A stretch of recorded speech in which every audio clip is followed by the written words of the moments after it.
नमस्कार दोस्तों, आज ये मेरी पहली लॉन्ग वीडियो होने वाली है जिसमें मैं आपको एक सच्ची घटना से अवगत कराना चाहती हूँ। क्या हुआ था रश्मि के दोस्तों के साथ। कहानी की शुरुआत होती है एक हॉलिडे ट्रिप के साथ। रश्मि के दोस्त भानगढ़ के किले के ट्रिप पे होते हैं और उन्हें उनका टूर गाइड किले के बारे में पूरी जानकारी दे ही रहा होता है। वो उन्हें बताता है कि किले की दूसरी तरफ पहाड़ के ऊपर एक घर था जहाँ काला जादू का बहुत बड़ा विद्वान रहता था।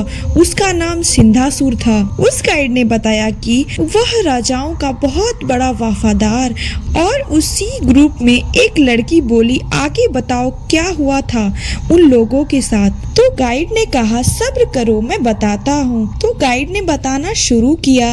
रानी की दासी एक दिन बाजार में खरीदारी करने गई। तेल, इत्र और चूड़ी, बहुत सारा सामान वो लेकर आ ही रही होती है।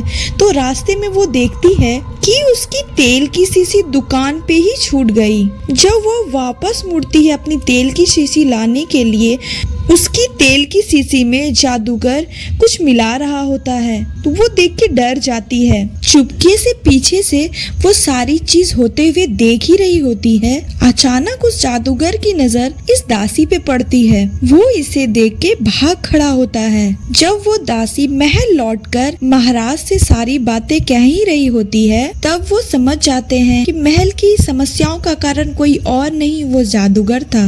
जब रानी को इस बात का पता चलता है तो रानी तेल की शीशी खुद से दूर करने लगती है, लेकिन तेल की शीशी खुद ब खुद हवा में ऊपर तैरने लगती है।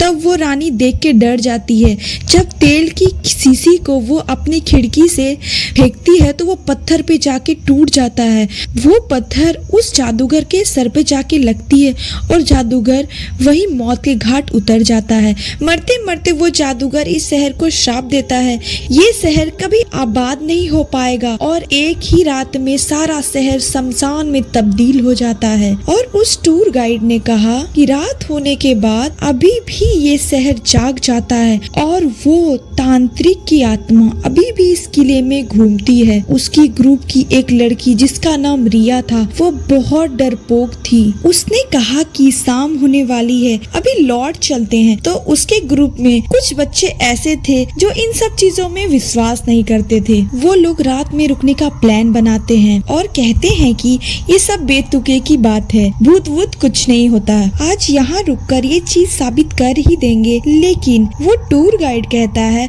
आप लोग वापस लौट जाओ, नहीं तो आपकी जान भी जा सकती है। वो लोग उनकी बात नहीं मानते हैं। तब वो टूर गाइड उन सबको वहीं छोड़कर वापस लौट जाता है। रात होने ही वाली थी, लेकिन वे लोग बिना अपनी जान की परवाह किए रात होने का इंतजार कर रहे होते हैं। जब रात होती है तो रिया की डर से हालत खराब हो जाती है और रवि बोलता है कि चले जादूगर का घर देखने। तो सभी लोग मजाक बन के सामने तांत्रिक की आत्मा आकर खड़ी हो जाती है। एक एक करके उनके सभी दोस्तों की मौत होती जा रही थी और रिया का भाग भाग के बुरा हाल हो जाता है। जब वह जंगल से भागते भागते हाईवे के पास आती है तो वो बहुत खुश होती है और राहत की सांस लेती है।